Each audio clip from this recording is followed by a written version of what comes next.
Equation of motions part 2. Equation of motion part 2 मध्ये आपण काय बघितलं होतं, आपण ऍक्सिलरेशनच्या कॉन्सेप्टनुसार ती कॉन्सेप्ट समजून v is equal to u plus at या इक्वेशन वरती आलो होतो.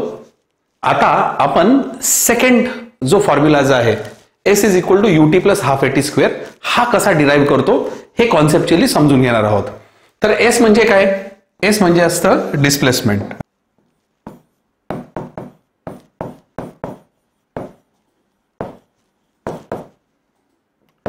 तर आता डिस्प्लेसमेंट म्हणजे काय असतं रे मित्रांनो, डिस्प्लेसमेंट म्हणजे आता समजा तुम्ही गाडी चालवतायत, ओके, आणि गाडीचा average speed let's say is 40 kilometre per hour. म्हणजे काय, एका तासामध्ये तुम्ही ऍव्हरेज 40 किलोमीटर इतकी गाडी चालवताय आणि तुम्ही 2 तास गाडी चालवली, तर टोटल डिस्प्लेसमेंट ही तुमची किती असणार आहे, assuming you are driving in a straight line, तर काय असणार आहे 40 into 2 which is equal to 80 kilometers. So displacement is nothing but your average velocity into time. बरोबर आहे. यालाच आपण आता फॉर्म्युला मध्ये टाकणार आहोत.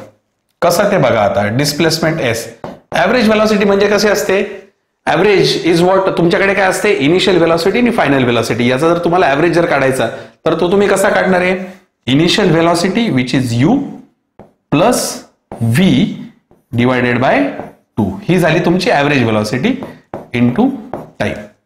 ठीक आहे.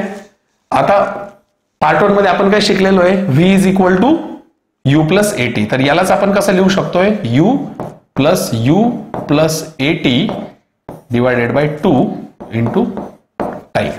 तर u प्लस u किती होतो, 2u plus 80 divided by 2 into time.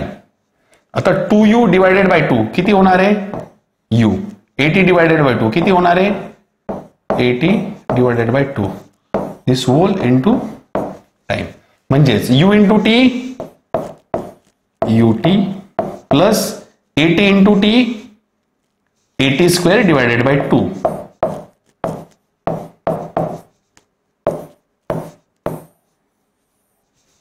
s is equal to ut plus half at square. आणि हेच आहे सेकंड मोशन ऑफ इक्वेशन.